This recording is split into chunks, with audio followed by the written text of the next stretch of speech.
Okay, hello. So for today's physics problem, we are given two blocks. And well, they call the first one a block, the small one, and they call the bottom one a slab. So this is the slab and this is the block. And they tell us that the mass of the block, m sub b, is equal to 0.5 kilograms, 0.50 kilograms, and the mass of the slab is equal to 3.0 kilograms.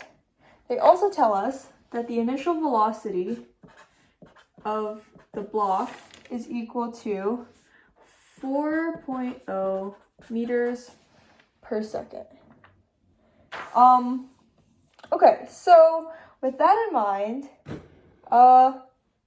they tell us that, so this is the problem.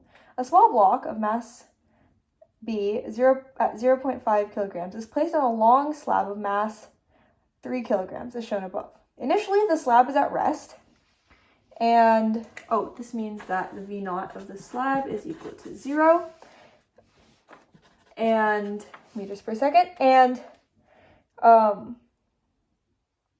the block has an initial velocity of 4 meters per second to the right. The coefficient of kinetic friction between the block and the slab is 0.2. So we know that mu is equal to 0.2. And there is no friction between the slab and the horizontal surface on which it moves. Okay, so that's great news for us. Here are a couple of assumptions we are going to have to make for this problem. Well, one, this problem is happening on Earth, so the acceleration due to gravity is just going to be equal, or is going to be, the acceleration is going to be the acceleration of gravity.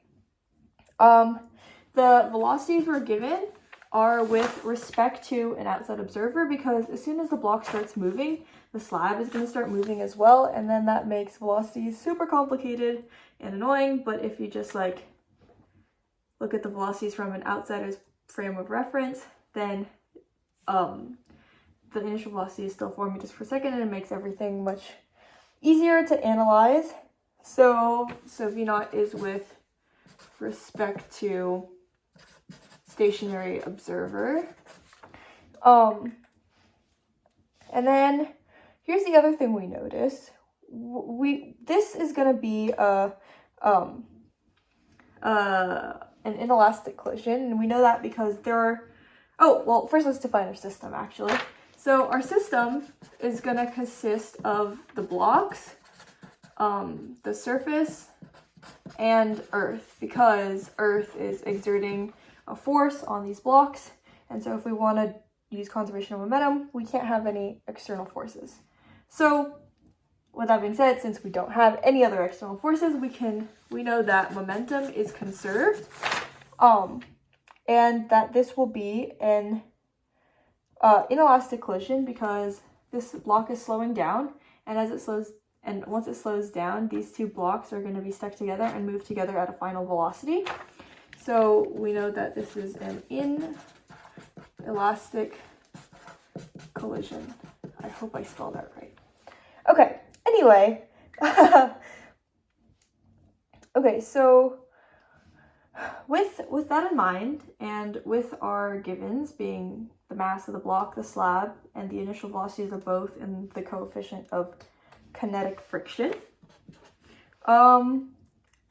here are a few things we can find out. Well, we can start at the very beginning with kinetics. Given this information, we can figure out the displacement, the initial velocities, the acceleration, and the time, all from kinematic equations. Additionally, we can figure out, after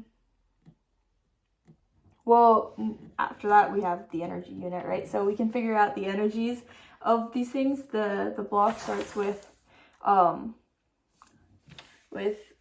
kinetic energy, and the slab starts with none, and we can figure out the final kinetic energies of the blocks. we know the kinetic energies are not equal to each other because energy is lost due to friction, and friction is a non-conservative force.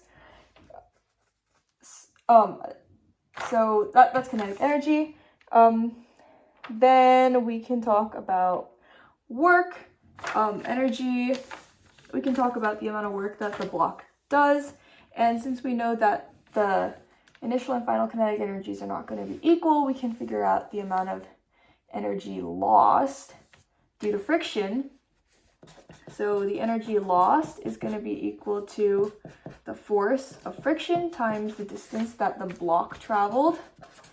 We can also figure out from that, from the situation, the momentum, right? Because momentum is conserved. So we know that the mass of the block times the velocity initial of the block plus the mass of the slab times the velocity initial of the slab is just going to be equal to the mass of the block plus the mass of the slab, times the final velocity. And it's just going to have the same final velocity because they're both going to stick together. And we know it's an inelastic collision, 1, because they stick together, and 2, because kinetic energy is not conserved. Oh, I forgot the whole forces unit. We can also figure out all the forces on these blocks because of Newton, right? So we can draw a free body diagram based on the forces of gravity, the normal force, and the force of friction. And then we can use that to find the acceleration. So the way we'd go about finding all of these variables is, well, we'd start with the inelastic collision formula, which is the sum of the initial momentums is equal to the sum of the masses times the final velocity. And then once we have the final velocity, we can figure out the change in kinetic energy because it's just 1/2 mv squared and we're given the masses.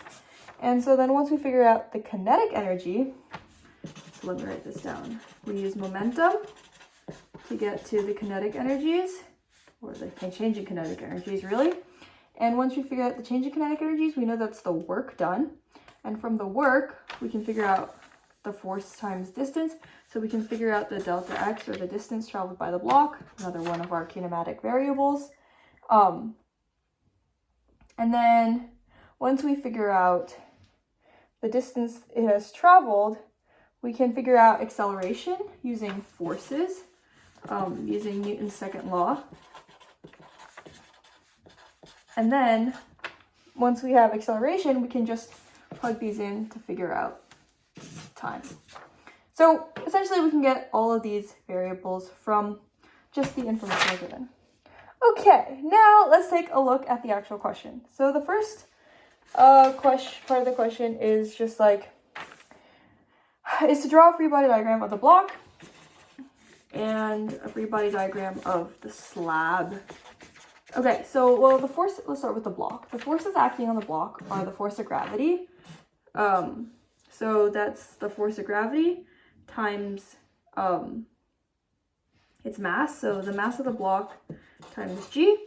Then there's a normal force acting on it, which has the exact same magnitude as the force of gravity, since it's not accelerating in the vertical direction.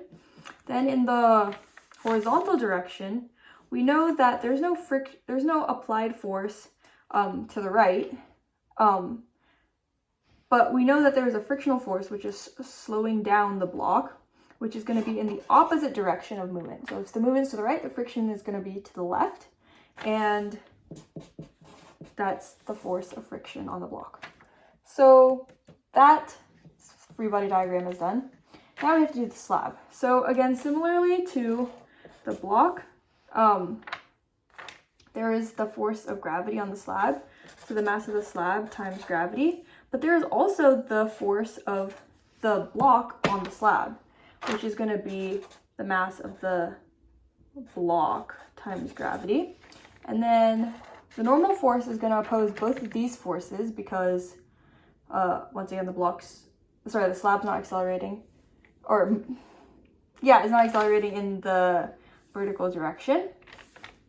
So, F sub n, and I'm going to label this with the subscript S, or S, because this is F sub n of the slab. And then we know that there's friction between the block and the slab, right? And so if the block is moving to the right, that's the same as the slab moving to the left. So, and friction has to oppose the movement of direction. So if the slab is moving to the left, then friction is going to be to the right. So we also have to add the force of friction to the right. And this is again for the slab. Goodness. Okay. So those are our free body diagrams. These will be very useful. So that's part A. Then part B wants us to figure out the final velocity of the blocks. And so we can do this using our momentum equation, or like our inelastic collision equation. Since momentum is conserved and there are no external forces, we know that the mass of the block times V initial of the block plus the mass of the slab times V initial of the slab is going to be equal to the mass of the block plus the mass of the slab times V final. And so we know that the initial velocity of the slab is 0, so that's just 0. So solving for V prime, we get mass of the block times the initial velocity of the block divided by the sum of their masses. And if you plug that in, since we know that the mass of the block is going to be the mass of the block is 0.5, and its initial velocity is 4, and then you divide that by the mass of the two blocks summed together, which is 0.5 plus 3, which is 3.5. Oopsies. Then you get 0.57. So V is equal to 0.57 meters per second with 2 sig figs. Okay, cool. Then part C, we have calculate the distance the slab has traveled at the moment that it reaches V final. So basically we want to find the distance that the slab travels. Okay, so we have V final. What we're going to do is we're going to use, we can use kinematics to figure out delta x. I mean, that's the whole point of kinematics. And since we don't have time, and since that was like one of the hardest variables for us to find, we can use a simpler equation that does not use time. So we can use the equation velocity final squared is equal to the initial velocity squared plus 2 times the acceleration times the change in x, and the change in x is going to be the change in x of the slab. So we have V naught 0, and we have V final, which we just found, but we need to figure out A. And the way we can figure out A is using Newton's second law, which is sum of forces is equal to the mass of the slab times its acceleration. And the only force acting on the slab in the horizontal direction, as you can see from this, is the force of friction. And the force of friction is equal to mu times the normal force. And the normal force in this case is actually not the normal force on the slab, it's the normal force between the block and the slab, right? So we just want the normal force of this block actually, which is going to be mu times the mass of the block times g. And if you multiply those together, that's 0.2 times 0.5 times 9.81. You're going to get 0.981 newtons for the force. And then to figure out acceleration, we just simply divide that by the mass of the block, 0.981 divided by, oh sorry, not the mass of the block, the mass of the slab, and you're gonna get 0.327 meters per second squared. Wonderful. Okay, so now that we have the acceleration and we have the final velocity. Now we just need to solve for delta x. So delta x is just going to be equal to the final velocity squared divided by 2 times the acceleration, and then plugging numbers in.